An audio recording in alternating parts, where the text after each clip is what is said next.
Welcome to Forged in the Fires podcast with Fireman Rob. Being a fireman, father, veteran, husband, world record holder, and Ironman, he brings stories of experience to impact your life while challenging you to live it. What do you want from your life? Why do you want it? Are you willing to go through the challenges to get there? If you have the courage to take that first step, let this podcast be the catalyst to start your fire while you bring the resilience to make it continue to burn. Our lives are made up of moments called right nows. So let's get started. Forged in the Fires podcast with your host, Fireman Rob, begins now. All right, welcome back to Forged in the Fires podcast. I'm your host, Fireman Rob. Today I have another fireman, and he's done amazing things to really bring to light amazing people in this world. I mean, you know, he was a paramedic of 15 years, firefighter. He's an author. He has an amazing podcast, Behind the Shield podcast, that really brings to light amazing individuals and how you can live that life of being amazing. My guest today, James Geering. How are you doing, sir? I'm very well. How are you doing? Oh, you know, doing good. We were talking earlier before the show about all of our firefighting antics and how, you know, I'm getting towards the end of my retirement, and how you, when you left, you were more excited to not have to hear tones. Yeah, oh, absolutely. So I had a very unusual kind of end to my career, and it was a choice, 100% choice. But God, the universe, put me in a place where, you know, the decision to transition out was a lot easier than a lot of us. But yeah, 3 years in now, as I look back, as we were talking about before we hit record, my baseline is so much different than what I thought it was when I was on shift. And just simply going to bed, knowing the only thing that will wake me up, as it did 2 nights ago, will be my dog defecating in her crate. But apart from that, I don't have any tones. Exactly. Yeah. Better than that than having to, you know, pick a 300-pound person off and, you know, clean them up, which I had no problem with. And actually, I think was one of the more altruistic elements of our job. But yeah, It's nice knowing that if I close my eyes and nothing happens in my house, that the next time I open them will be the morning. Great feeling. Now, when you were younger, so you were born in England, and you wanted to be a firefighter. You had always dreamed of being a firefighter, but then people told you, you know, your color blindness, you're not going to be able to serve. How did that make you feel when you were younger and you're like, this is what I really want to do? You know, I didn't realize the impact of that until much later.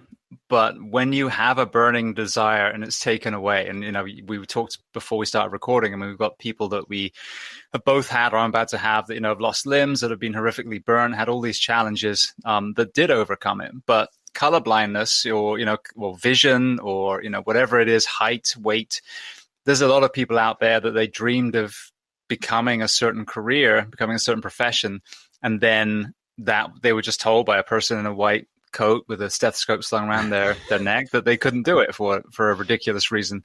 And so I wandered around for a long time, career-wise, kind of lost. And it wasn't until I moved to the US and had an aha moment at, you know, my mid-20s that, oh, maybe I'm not colorblind, which, as you can tell, I'm obviously not the sharpest tool in the box to take that long to figure it out. But none of us are. Okay. But it was just having the courage to challenge the system and be like, hey, before we even start, that stupid book that you're going to put in front of me, I'm only going to be able to tell you about a third of the numbers. So let's work on something else you can test me also with colors so that we can move through this. And that's basically, obviously I didn't put it as crassly as that, but that was it. It was like, okay, here's the problem. Let me find a way around the brick wall. And as soon as I did, then it was off to the races. And once you had one medical and you worked for one department, well, then even when I transitioned to other ones, I was like, okay, well, this is what I told the last people. And it was always fine. Because I think even the people in those professions, a lot of them know that, for example, a polygraph is a complete smoke and mirrors waste of time. And a color vision test doesn't mean that you're walking around seeing in black and white. You just have deficiency in your color vision, and it shouldn't be an absolute of whether you can, you know, be in many, many, many professions. And ours, you know, there's only real major colors that we need to be able to see to do our job very well. Right, like stoplights. Yeah, but then just don't drive. Yeah, and even go really fast. I've had it, like car descriptions, you have a TC, and you're trying to describe, but I mean, they're not looking for a chartreuse Nissan Sentra anyway, you know what I mean? So as long as you can get in the ballpark, they know what you're talking about. I love that. And that's an interesting way of putting it, because it's so interesting, the number of qualifications and little things that everybody thinks is so valuable. But when you get into the job, especially in firefighting, realistically, the job is very simple. Fires, put the wet stuff on the red stuff. But inevitably, it comes back to, and I love a lot of your guests, but it comes back to that family, right? That burning desire, that passion and purpose that drives those people. What was that drive, when you said you left the fire service? Were you scared that maybe that would leave you, that maybe that wasn't going to be on the other side of that retirement? So I think the real driving factor, if you interview the Green Beret community especially, they use the word force multiplier. And I'd already been a bit of a fire gypsy. I started in the Miami area in Hialeah, then went out West Coast and worked for Anaheim, California for a few years. Best job of my whole career. I was a tillerman and driving the back of a tiller truck. Incredible. Nice. But then came back to the East Coast. Now it was much more of the kind of transport, EMS, paramedic side, which again, ultimately, that's where you save the most lives. So there's a lot of stigma towards that. But when you truly take a step back, that's where we, do most of our good work. Right. But so after 14 years, seeing different fire departments, coming from a different country and having traveled a lot, I just had a very different lens than a lot of us. A lot of us, maybe had one department before where we worked, or maybe we're in the same one. So that's your entire universe. That's how you see the world. Right. And it was a little different. And so when I started going to firefighter funerals and burying friend after friend after friend, and having a background in, being an athlete, being a coach, being an ex-phys grad, I realized there was a big disconnect in so many areas. And even the value that you and I see in our career. Right. Think about this. How often is that message relayed to the general public? We have the most raw, honest view of how society is doing. And yet, name me a famous firefighter. I can't. I can name you a famous Navy SEAL. We both had him on the show. Right. But when it comes to the fire service, we don't. So what I realized is at that point, it was getting to the point, I don't know if you had this, but around the 10-year mark, the fires weren't super exciting anymore. It took a real barn burner to really get my heart rate up. And this isn't, being arrogant. It's just the more calls you go to, the less variables are new. You always learn from calls, but you learn less as a 10, 14-year-old guy than you do as a rookie. Matchbox on Fire got my heart rate up when I was brand new. But if it was, that was, as you get in, if you're not fighting to the door now, and having to literally make way, or, you're 3 or 4 stories up. You can lean on it. Yeah. Or you're, multiple stories up with the saw in your hand, or, whatever it is. I hated popping the door in extrication because that didn't feel real. Like I wanted to do a clamshell or something super advanced, and I'll be honest, I never did in real life. But so that was it. Career-wise, I felt like I had done a lot, but it was like, now what? And the way the force multiplier element was, when I started the podcast in 2016, and it grew and grew and grew, I would run one call at a time. And a lot of us know that, probably if we're really being honest, 70% of what we run on is not an emergency, is not 911 worthy. And yet, so, of, let's say, a 10, 15 call day, because I always worked in, pretty solid, busy departments, of those, maybe 2, 3, 4 were truly, requiring us to respond. Right. And then we do an interview with someone who's an expert in their field, and I'm able to connect the audience member with that expert. I'm just a conjurer. I'm an expert in absolutely nothing. That's what we are in the fire service. Jack of all trades, master of none. Absolutely. And that's what makes it exciting. That's what I love about it. But I felt like there needed to be these voices coming in. We're so siloed. You have counties and cities side by side that wouldn't play together, and it was ridiculous. So taking that purpose that took me into the fire service, that kindness and compassion, wanting to make the world better, wanting to be part of a team, it was the same thing transitioning out. And I struggled with it identity-wise for a little bit. I volunteered for a blink of an eye, a local department, and I felt like a paramedic ride along. I'm like, all right, this isn't working.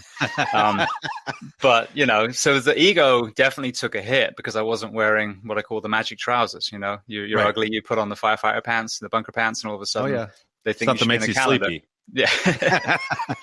So, it's a perfect cure for someone like me with a face like a smacked ass. You put on the hero uniform.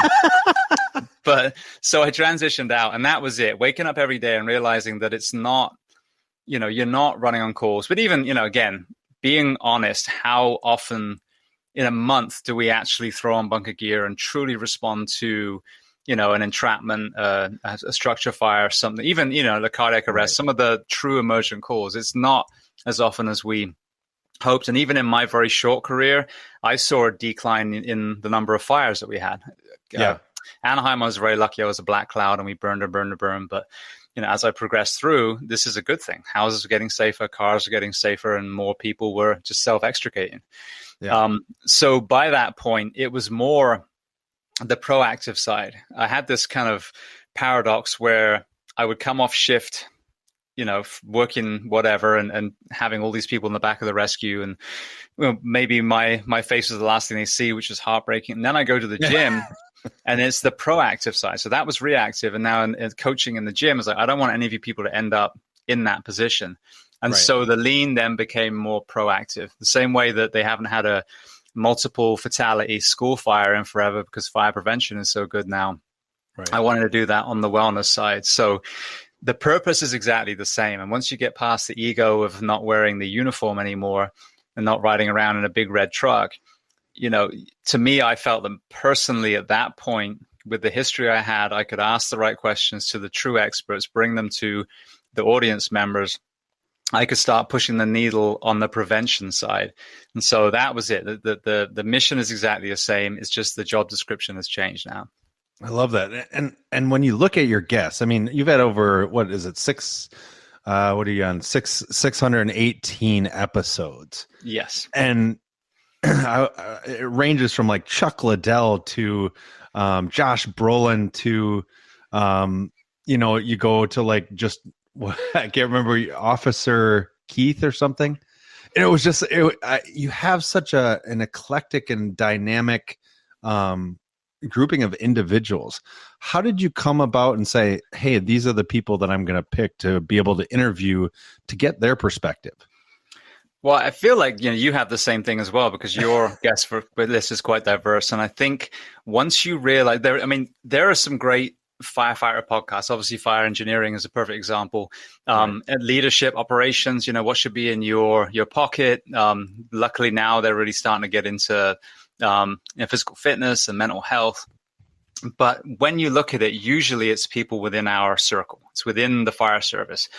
And so for me, a real aha moment, I was driving to the station one day listening to Barbell Shrugged. And this is the old original crew. One of the guys actually ended up passing away, which is really sad. Yeah. But they had Dr. Kirk Parsley on, who's a Navy SEAL. And he was talking about sleep deprivation and the acute effects and the chronic effects. And I was like, oh my God, this is exactly what we're suffering from. Right. And so that was, I really credit Kirk with really beginning that. And then Sebastian Junger, his book Tribe is another one. I'm like, oh God, this also applies to us. Tim Kennedy was someone who I really admired and can listen to him talk. So you've got a Navy SEAL, you've got a Green Beret / UFC fighter. You've got a combat embedded journalist / author. And so you realize that a lot of times the experts in their field aren't in the fire service. Like we'll send a firefighter to do a 2-day course, and now they come back as a PT expert, a physical fitness expert. That's not how life works. I took all my tech and ops classes, but never considered myself an expert in any of those because I just took the classes. I didn't do it every single day. A window washer would probably out-tie most of our spec ops guys when it comes to rope work, so we have to have that humility too. But so it was understanding that there were so many people outside the fire service that had so many solutions. I just had a guy on the other day who his work is mold. So, that was the kind of focus. I'm like, well, I know a lot of our stations have mold. It's something we don't understand. And so I brought him on. Jason Earl was his name. Okay. And it ends up being this incredibly powerful mental health story that parallels mold. So we go a completely different way. Dan John, renowned strength and conditioning coach, he spent the first 2/3 of the interview talking about the impact of World War II and Vietnam on his family. And then we got to lifting weights. So it's the human experience as well. And once you take the uniform off and realize we're all people, you create this huge potential, diverse list of guests. We talked about Marco Cicchetto that you had on. Yep. I'm getting on. You got a double amputee, Kenyan marathon runner. Now, that's not your normal firefighter guest, but what incredible value and what a powerful story, and so many things to take from that. So I think by choosing just the fire service, and I circle around, and get firefighters all the time, and I'd love to get you on my show as well and reciprocate. Yeah, it's important that we put those voices out. But if we just have those voices, we're missing the other. I think that's 1% of the population is in first responder profession. So we're missing 99% of the population and all the incredible work that they do. I love that. I love what you're saying because it's so true. It's taking many, I always relate it to, so when you're dealing with mental health, I always say, when we go to a fire, we don't just go with a fire engine and a bundle of hose. We have a multitude of different tools to be able to utilize because we don't know what we're going into. And I love the way that you put that with your guests, is that there's so many different ways of looking at things because everybody has a unique perspective. And especially with you, what is something that is driving you now even farther to impact these first responders who are coming into this industry that is totally different than it used to be? Well, I think that's firstly where we really make the change, remove the needle, because once we've been indoctrinated and once we've been told this is the way it is in the fire service, it's very, very hard to reverse that. And we see that obviously in some of our older firefighters with the mental health. There was a huge pushback, I would say probably, 8-9 years ago when the conversations were starting to be had, and it was that, rub some dirt in it, don't be a pussy mentality. And Now, I just was speaking to Mike Dugan this morning, I had on my show, and he was incredibly transparent about his mental health challenges. And here's a freaking FDNY truck legend, Right. So I think that if we take the fire service out for a second and look at this last 2 years, the whole time during this pandemic, I've been saying, where is the discussion on wellness? And I know that you're a high level athlete, so you get this as well. Whether you're, leaning towards pro-vax or anti-vax or pro-mask or whatever it is, the underlying truth is you have to have a resilient human being. If I want to have a good response to a vaccination, I need a healthy immune system. If I choose not to have a vaccination, I need a healthy immune system.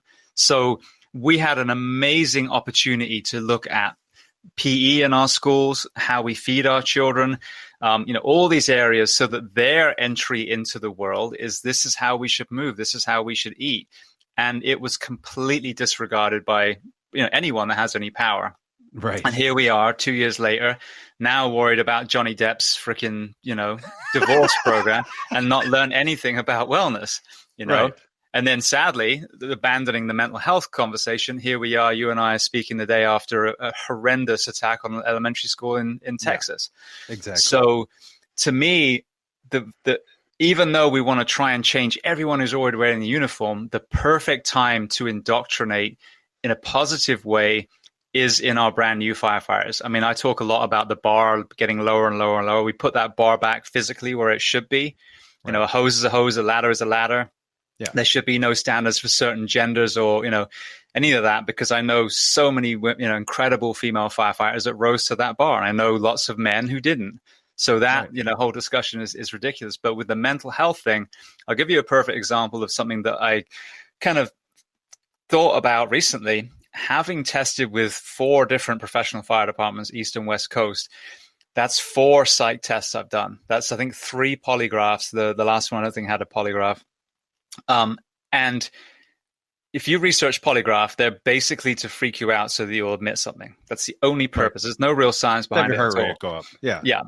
And then if you look at the psych tests, all the psychologists I've had on the show and psychiatrists, I mean, they all agree they're ridiculous. These thousands and thousands of bubble questions. Do you like windows? Do you like squirrels? Do you like grass? Do you touch kids? Do you like playing ball? And like, whoa, what was that one a second ago? What was that last one? Yeah, exactly. And it's like, so the department can go, well, we tested Rob. We didn't, when he came in, we didn't think he was going to do bad thing X.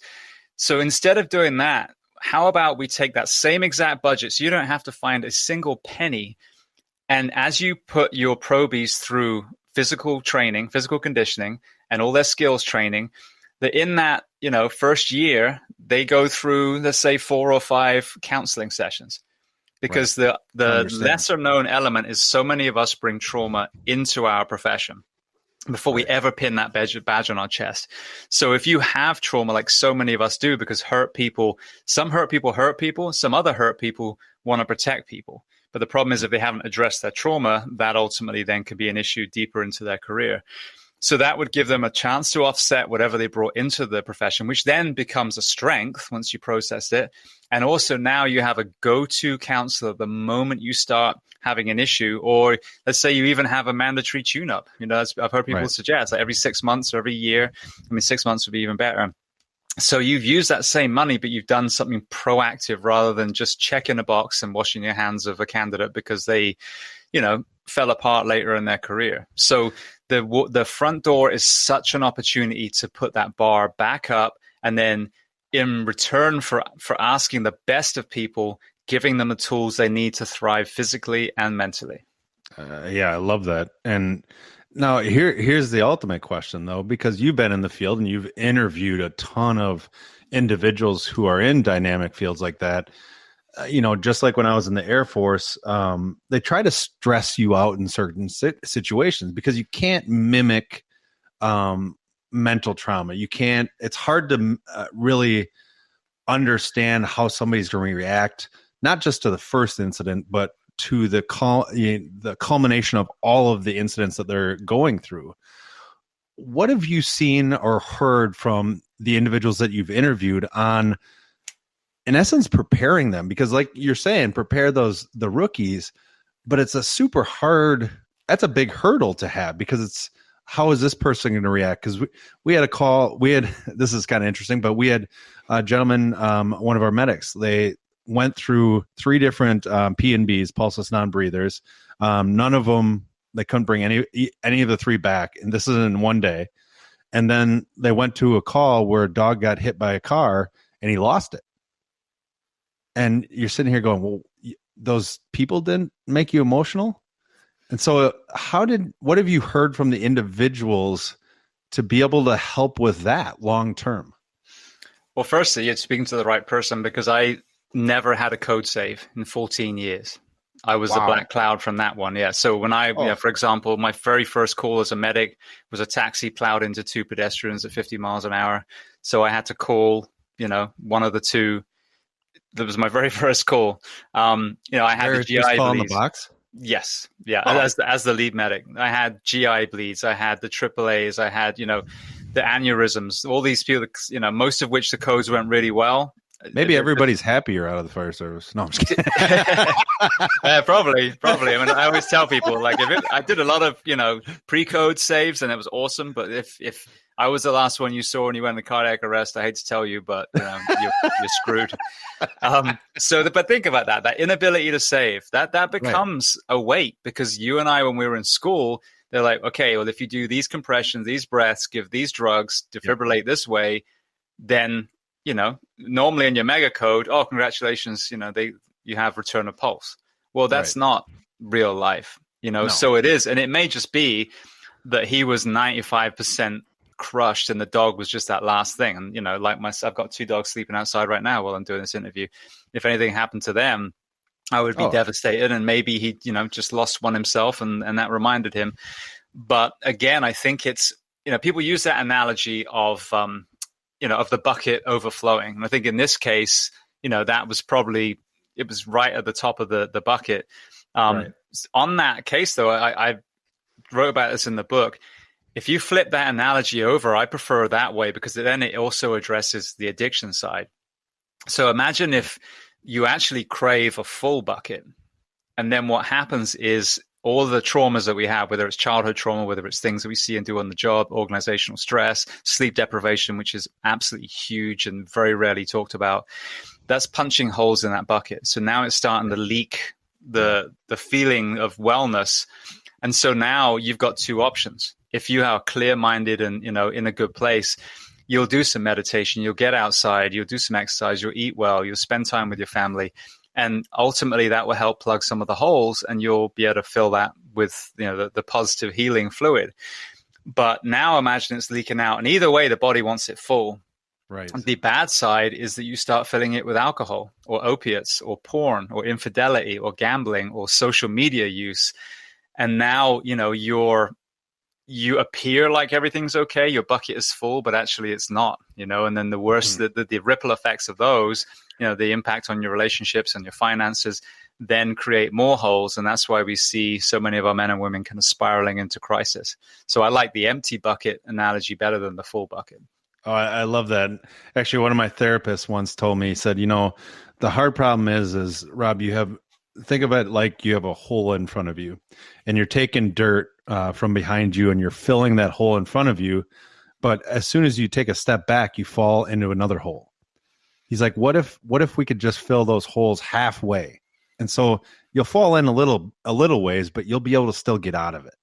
And that's the way I always go through a lot of the mental health stuff is, I'm okay with being 3/4 full every day. That's my goal. And if I don't make it, I don't make it. But I know that I'm not going to try to go to like that 25% full of a hole where I can't climb out of it. Absolutely. Is there certain things that you do that for yourself, being out of the fire service for a little while, do you still feel the effects of some of the calls that you were on? Do you still have things that come up and kind of bite you in the ass? So it's interesting perspective. Let me just circle around because I didn't really finish answering your question. I kind of, wrapped up and hadn't really given you an answer. So with creating resilience, I think it's one of two things. Firstly, we have to understand that you can't hire 18 in a heartbeat, that there's certain people that are just not meant to be firefighters. And that needs to be a very brave thing. The same way as people, kind of pussyfooting around the whole obesity issue, like it's fat shaming. No, you and I both know that being grossly overweight is going to shorten your lifespan significantly. That is the hard truth. Right. So, setting that bar high, I think eliminates, and I'm not saying it's the case with the gentleman you're talking about, but it also eliminates people that just haven't been through, the discomfort and pain that, have forged themselves to come out the other side. But again, the way that I think that we create resilience in our men and women is that we have to help them process the trauma. Post-traumatic growth is something that you don't hear discussed as much, and it's so important. You and I have been through things in our lives, and certain things that we did correctly allowed us to grow for them. I had a near career-ending back injury, found some amazing practices from chiropractic to a thing called foundation training, and not just healed the injury, but became stronger. And the other day at 48, and I'm not known as a big, strong powerlifter, but our thing was deadlifts, four reps, and I did 315. I turned to my coach, and I'm like, Jeez. big cheese, like smile on my face. I'm like, it's not the number. Yeah. It's the fact that a few years ago, I couldn't even get out of bed, so that's what's so important, without surgery, without any of that stuff, without meds. And so I addressed not only the injury, but also what caused the injury in the first place. And so that's what we have to do mentally. So more often, the chance is that medic that had those 3, codes that he didn't save, right? That was just, there was so much in there that hadn't been processed. So the way we change that is as I mentioned with the kind of counseling at the beginning, that we understand all these positive ways of offloading some of that trauma and creating resilience. We talk about resilience a lot, and it's always usually with gear workouts and stuff. But resilience is that you start to refill that bucket with the healthy fluid and kind of dump out some of the shit that we've been using to compensate.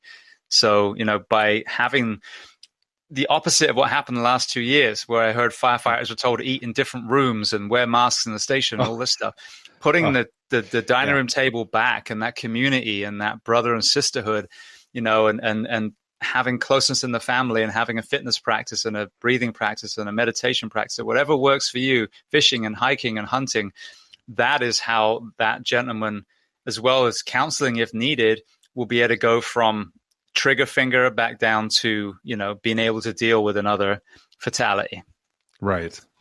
That's you put it so it was interesting when you said going back to the firehouse table. That was a huge aspect that I don't think people understood. No. And even I'm a huge advocate for individual dorms, because even though it's hilarious, when we hear each other fart and we're throwing toilet paper at each other and all the pranks, the flour in the sheets. I loved it. Oh, yeah. But you think about it, you've got a multi-company station.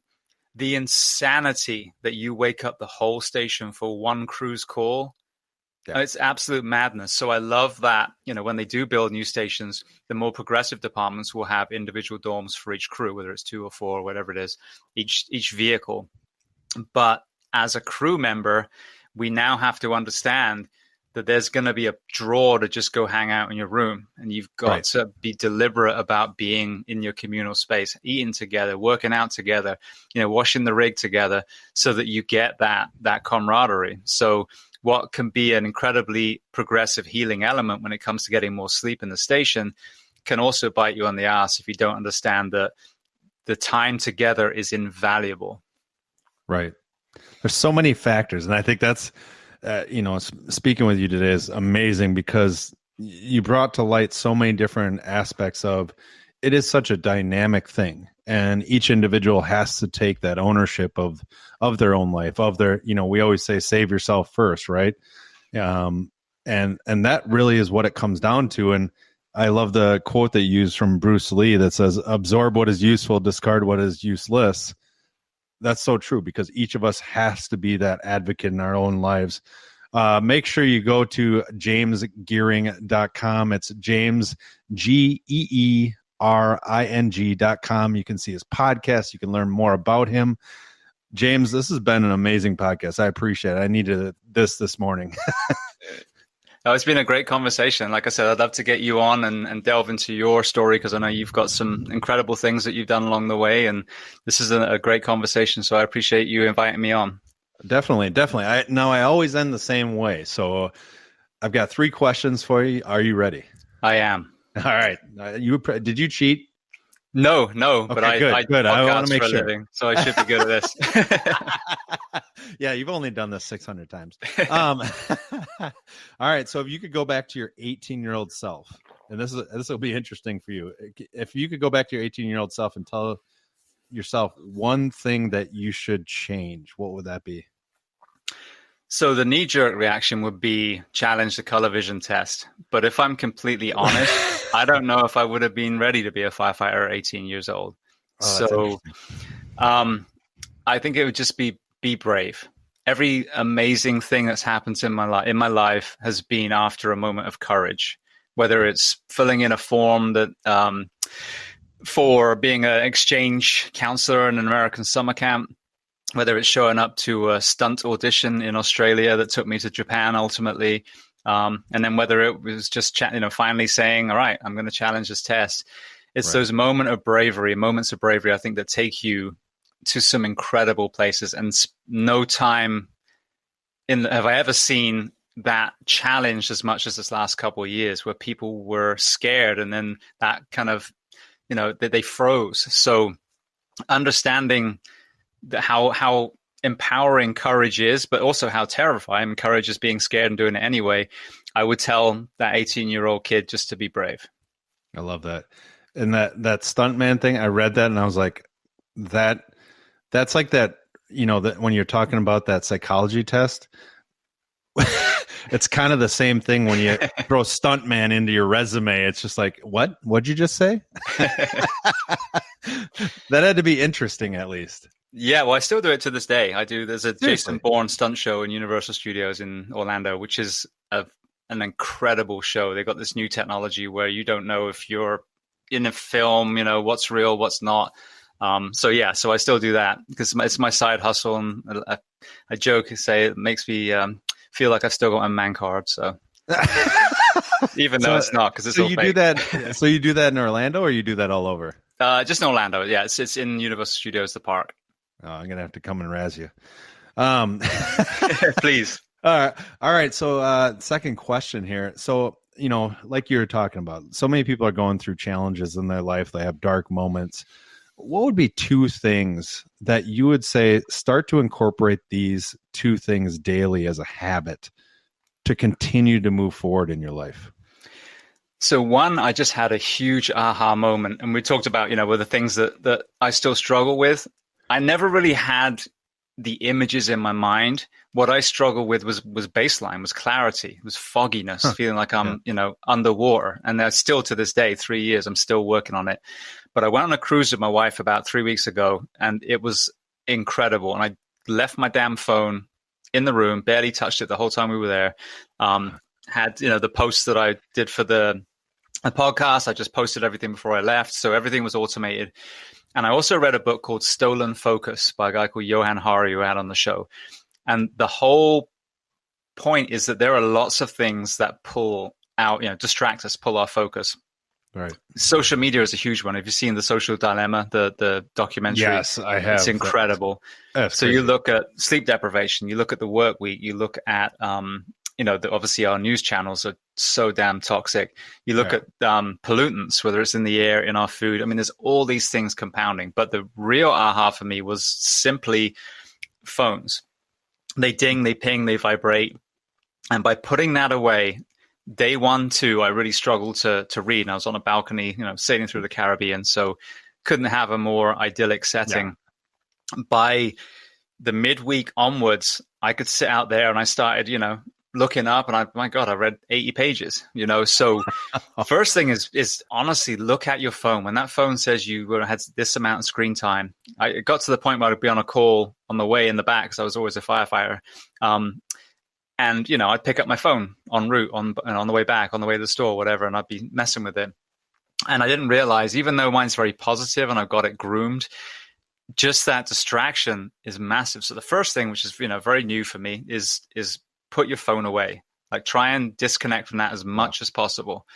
The second thing is have some sort of kind of meditation / time in nature, daylight experience. So again, I don't touch my phone now. My son and I had a little pact where 7 p.m. it gets plugged in a different room, and we don't touch it till I get back from usually jiu-jitsu, which is like 11 or 12 midday. But the other thing is I leave my phone at home, and I've always done this, and I walk my dogs. But if you listen to Andrew Huberman and some of the other, neuroscientists and sleep experts, it's important to get natural sunlight on your eyeballs when the sun rises. And it's also important to get it as the sun's going down. So If you can take a walk in the morning and a walk in the afternoon, you get the movement. If you walk with your wife or your child, you'll get a little conversation, or with your dog, you get some kind of canine therapy. But also you're set in that circadian rhythm that for us is so disrupted. So those two things, if you're at the station, do laps around the station. If you're at home, get up with the kids, have breakfast, and then, go for a walk. I always walk my son to the bus stop now, even though he's 15 and almost 15, doesn't need me to. I do anyway. So, he gets embarrassed when I kiss him on the head, but, it is what it is. It is what it is. So those two, if you want something actionable right now, we could get into, meditation and some of those things. But just those two things, I think people would be amazed how well that works, and kind of clearing some of the mind. Because as busy as my mind was, I was meditating, but it was like meditating and then back to the phone. But it also, a lot of people who are spiritual, that quiet time is when they're having conversations with their God. Right. And so if you don't have that capacity for thought, even if you're a spiritual person, I'm assuming that you're actually conversing less with your deity than you were 5-10 years ago. Right. Wow. I love that. all these things I've been writing down. That's the other part. All right. This last one's always fun. So if you could have coffee at a firehouse table with 3 people, they could be deceased or alive, who would those 3 be and why? I was just thinking of someone who passed away. So Dick Winters would be one. from Easy Company. I'm actually getting Shane Taylor on, who played the medic in Band of Brothers. Really? So I can't wait to talk to him. But yeah, I mean, to go through that and be a leader, and if you've ever seen, the real men speaking amidst those episodes, I mean, 60, 70 years later, he's in tears and one of the most, courageous men that we ever had of that generation. So he'd be amazing. I think, Martin Luther King, how do you come through such division and such hatred?